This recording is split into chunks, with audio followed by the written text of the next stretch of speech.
wabarakatuh.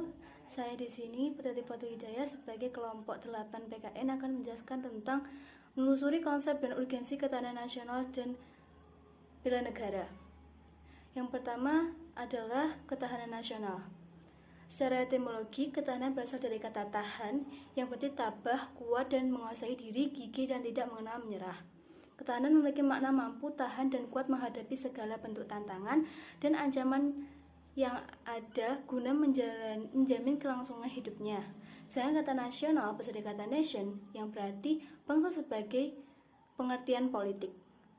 Bangsa dalam pengertian politik adalah persekutuan hidup orang-orang yang telah bernegara.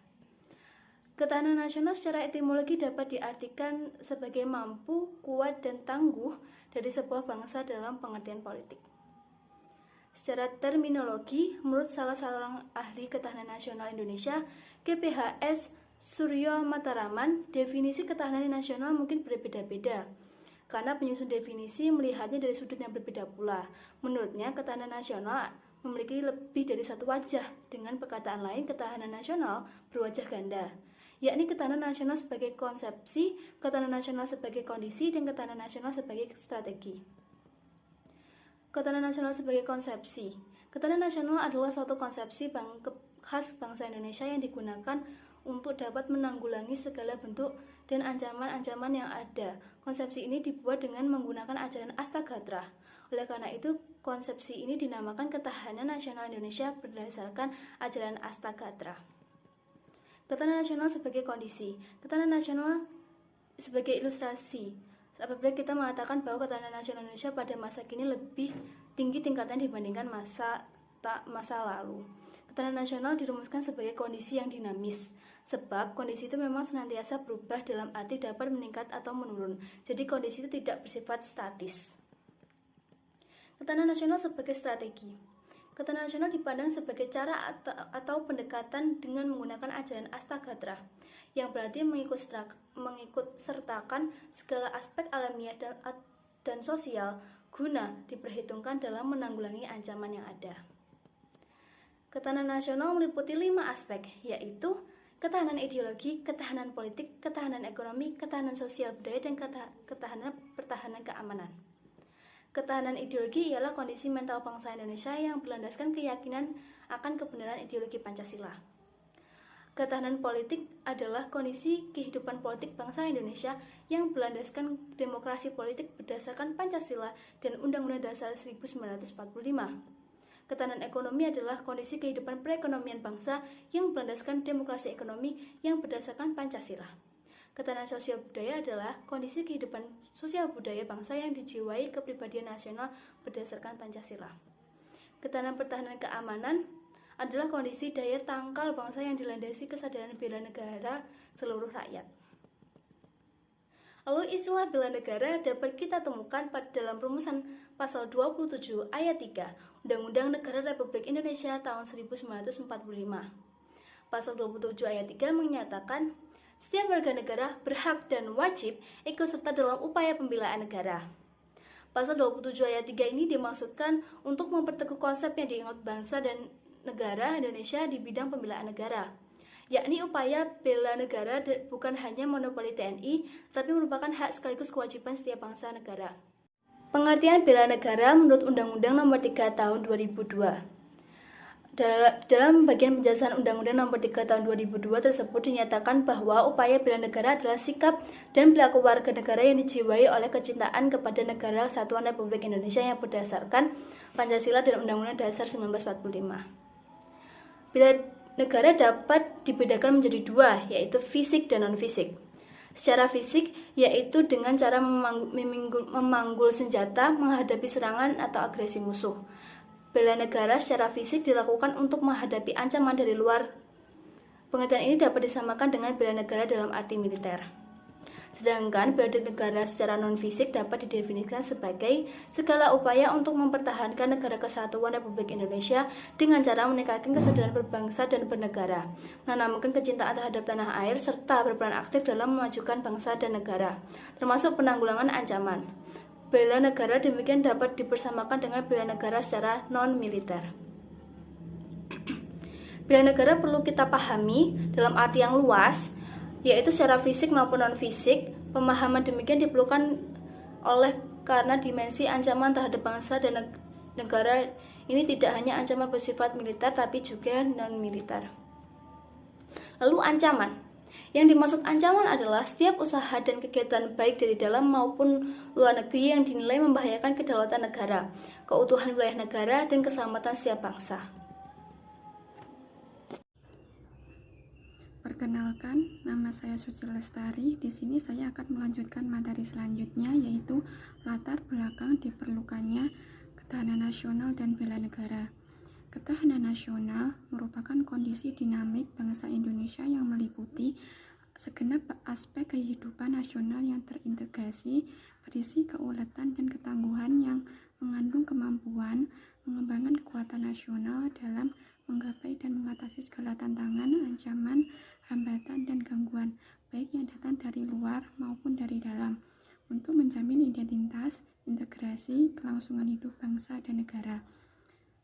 Sedangkan bela negara merupakan sikap dan perilaku warga negara yang dijiwai oleh kecintaannya kepada negara kesatuan Republik Indonesia yang berdasarkan Pancasila dan Undang-Undang Dasar 1945 dalam menjalin kelangsungan hidup bangsa dan negara yang seutuhnya. Latar belakang ketahanan nasional. Sejak proklamasi pada tanggal 17 Agustus 1945, kehidupan bangsa Indonesia tidak luput dari gejolak dan ancaman, baik dari dalam maupun dari luar negeri yang dapat membahayakan eksistensi negara kesatuan Republik Indonesia NKRI, seperti adanya agresi militer Belanda dan juga gerakan separatisme. Ditinjau dari geopolitik dan geostrategis dengan posisi geografis, potensi sumber daya alam, serta jumlah dan kemampuan penduduk, telah menempatkan bangsa Indonesia menjadi ajang persaingan dan perebutan negara-negara besar, sehingga menimbulkan dampak negatif yang dapat membahayakan kelangsungan dan eksistensi negara Indonesia. Meskipun bangsa Indonesia dihadapkan oleh banyak tantangan, NKRI tetap tegak berdiri sebagai suatu bangsa yang merdeka, bersatu, berdaulat, adil, dan makmur. Hal itu menunjukkan bahwa bangsa Indonesia mempunyai keuletan dan kemampuan dalam mengembangkan kekuatan nasional sehingga dapat menghadapi ancaman, gangguan, hambatan, dan tantangan. Bangsa Indonesia harus memiliki keuletan dan ketangguhan untuk dapat mempertahankan kelangsungan bangsa sehingga dapat mengatasi setiap bentuk tantangan, ancaman, hambatan, dan gangguan dari manapun datangnya. Negara Indonesia adalah negara hukum, bukan berdasarkan kekuasaan belaka, dan kesemuanya ditunjukkan untuk menjaga ketertiban seluruh masyarakat Indonesia. Negara Indonesia adalah negara yang mempunyai Undang-Undang Dasar 1945 sebagai konstitusinya, di mana sistem pemerintahan negara tertuang di dalamnya. Sehingga kondisi kehidupan nasional merupakan pencerminan ketahanan nasional yang didasari oleh Pancasila sebagai landasan ideal dan Undang-Undang Dasar 1945 sebagai landasan konstitusional. Negara Indonesia dapat belajar dari peristiwa terpecahnya ketahanan dari negara Yugoslavia. Negara itu sekarang ini tinggal kenangan. Wilayah itu kini terpecah dalam banyak negara baru. Apakah yang menyebabkan kehancuran dari negara Yugoslavia? Yaitu karena tidak kuat lagi tingkat ketahanan nasional, terutama dari segi ketahanan aspek ideologi. Dalam lingkup kecil, ketahanan nasional pada aspek-aspek tertentu juga turut menentukan kelangsungan hidup sebuah bangsa. Masih ingatkah pada tahun 1997 sampai 1998, ketahanan ekonomi Indonesia tidak kuat lagi dalam menghadapi ancaman krisis moneter yang berlanjut pada krisis politik. Sebagaimana telah diuraikan sebelumnya, ketahanan nasional memiliki banyak dimensi atau aspek, serta adanya ketahanan nasional berlapis. Latar belakang bela negara, tekad, sikap, dan perilaku warga negara yang dijiwai oleh kecintaannya kepada negara kesatuan Republik Indonesia yang berdasarkan Pancasila dan Undang-Undang Dasar 1945 dalam menjamin kelangsungan hidup bangsa dan negara. Pembelaan negara bukanlah semata-mata tugas TNI, tetapi segenap warga negara sesuai kemampuan dan profesinya dalam kehidupan bermasyarakat, berbangsa, dan bernegara. Dalam usaha pembelaan negara dapat dilakukan secara fisik maupun non-fisik. Secara fisik dapat dilakukan dengan mengangkat senjata menghadapi serangan atau agresi musuh.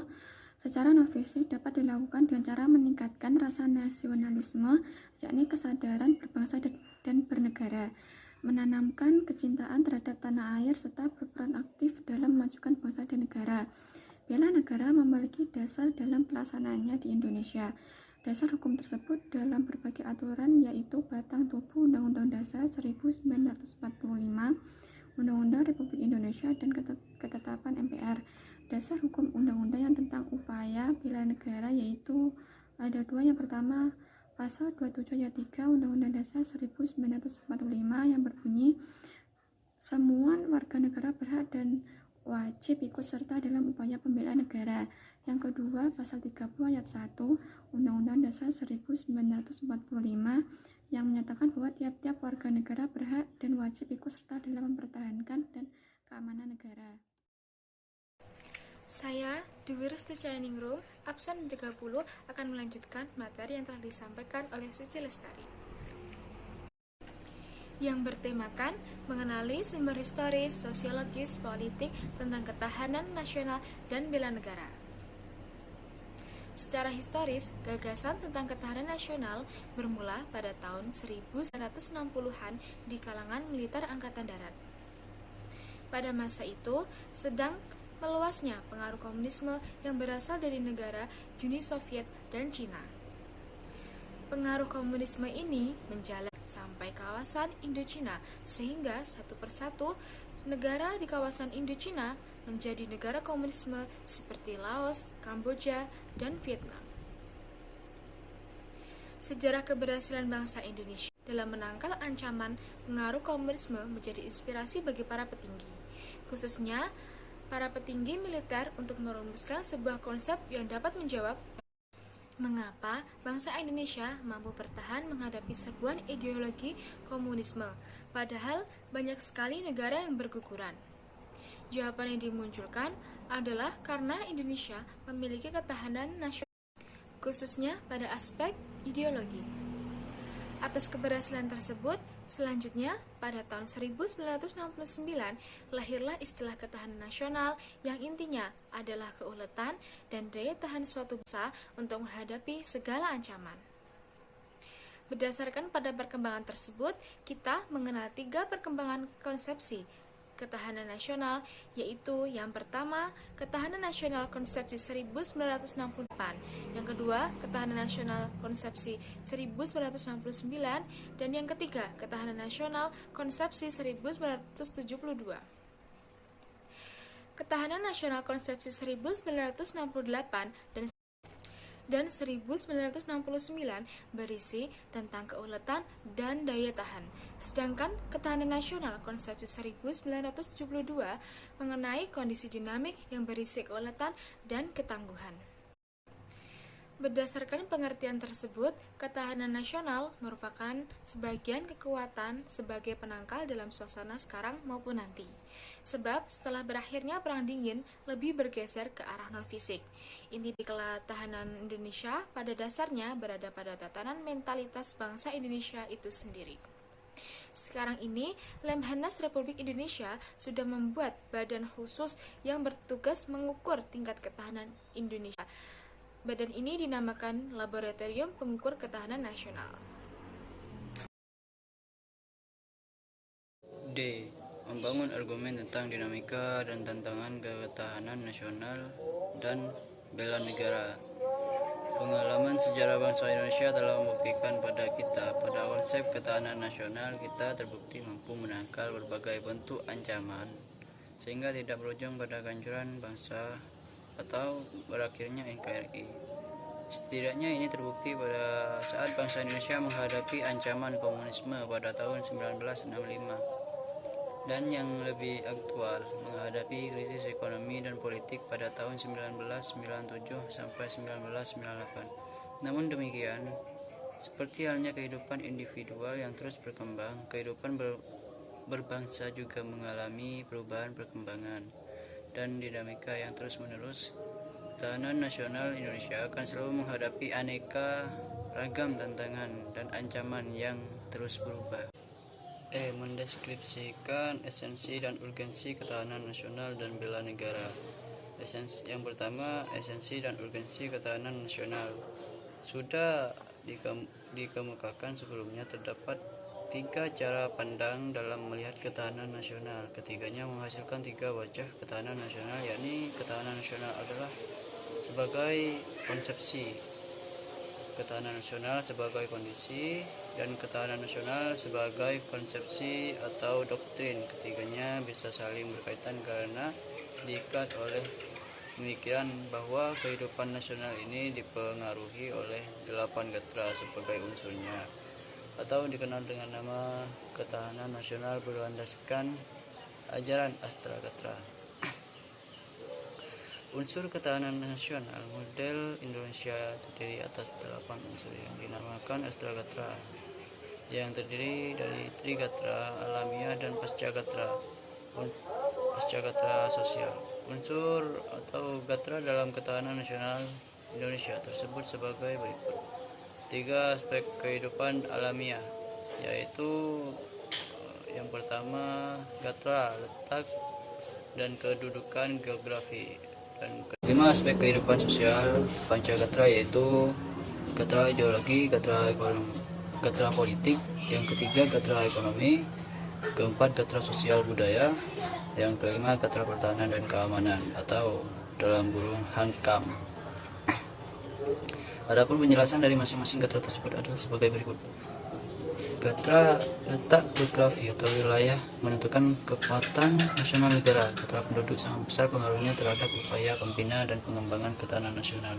Gatra penduduk ini meliputi jumlah, kuantitas, komposisi, persebaran, dan kualitasnya penduduk yang produktif atau yang sering disebut sebagai sumber daya manusia yang berkualitas mempunyai korelasi positif dalam pemanfaatan sumber daya alam serta menjaga kelestarian lingkungan hidup geografi baik fisik maupun sosial.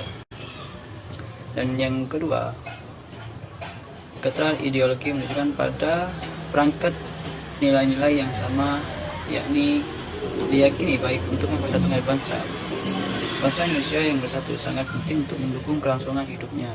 Hal ini dikarenakan bahwa bangsa Indonesia merupakan bangsa yang memiliki keanekaragaman yang tinggi.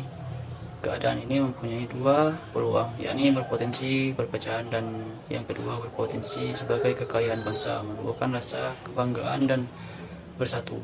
Unsur ideologi diperlukan untuk mempersatukan bangsa yang beragam ini. Bagi bangsa Indonesia, nilai bersama ini tercermin dalam Pancasila. Ketiga, gatra politik berkaitan dengan kemampuan mengelola nilai dan sumber daya bersama agar tidak menimbulkan perpecahan, tetap stabil dan konstruktif untuk pembangunan. Politik yang stabil akan memberikan rasa aman serta memperkokoh persatuan dan kesatuan nasional pada gilirannya. Keadaan itu akan memantapkan ketahanan nasional suatu bangsa. Gatra politik ini nantinya diwujudkan dalam sistem politik yang diatur menurut konstitusi negara dan dipatuhi oleh segenap elemen bangsa. Dan yang keempat, gatra ekonomi. Ekonomi yang dijalankan oleh suatu negara merupakan kekuatan nasional negara yang bersangkutan, terlebih di era global. Sekarang ini bidang ekonomi berperan langsung dalam upaya pemberian dan distribusi kebutuhan warga negara. Yang kelima, gatra sosial budaya. Dalam aspek sosial budaya, nilai-nilai sosial budaya hanya dapat berkembang di dalam situasi aman dan damai. Tingginya nilai sosial budaya biasanya mencerminkan tingkat kesejahteraan bangsa, baik fisik maupun jiwa. Yang keenam, gatra pertahanan keamanan negara. Unsur pertahanan keamanan negara merupakan salah satu fungsi pemerintah negara. Unsur pertahanan keamanan negara merupakan salah satu fungsi pemerintah negara. Negara dapat melibatkan rakyatnya dalam upaya pertahanan negara sebagai bentuk dari hak dan kewajiban warga negara dalam membela negara. Bangsa Indonesia dewasa ini menetapkan politik pertahanan sesuai dengan undang-undang.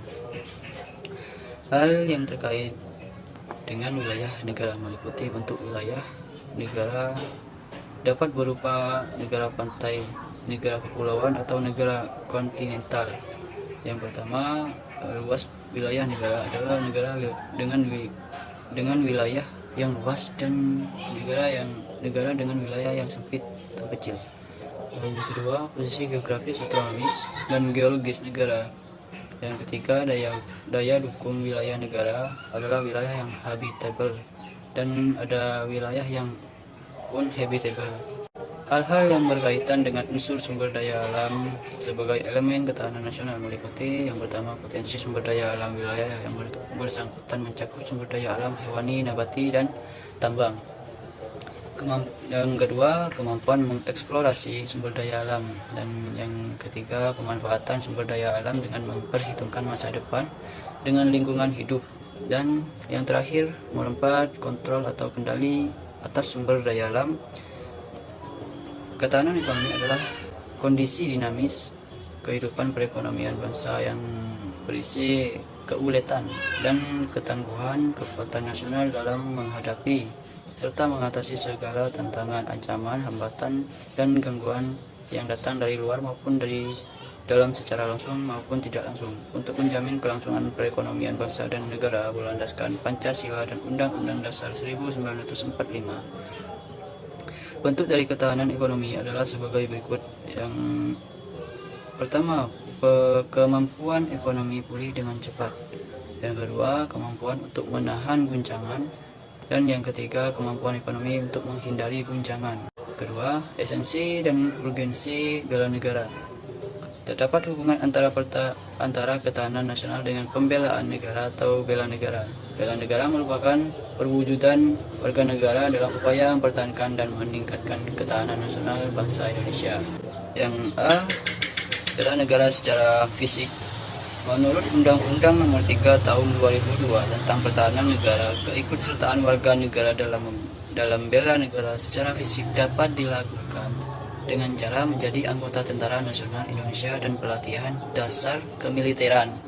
Serta sekarang ini pelatihan dasar kemiliteran diselenggarakan melalui program rakyat terlatih dalam kurung latih. Meskipun konsep rakyat terlatih adalah amanat dari Undang-Undang Nomor 20 Tahun 1982. Yang B, bela negara secara non-fisik. Berdasarkan hal itu, maka keterlibatan warga negara dalam bela negara secara non-fisik dapat dilakukan dengan berbagai bentuk sepanjang masa dan dalam segala situasi. Misalnya dengan cara mengikuti pendidikan kewarganegaraan baik melalui jalur formal dan non-formal.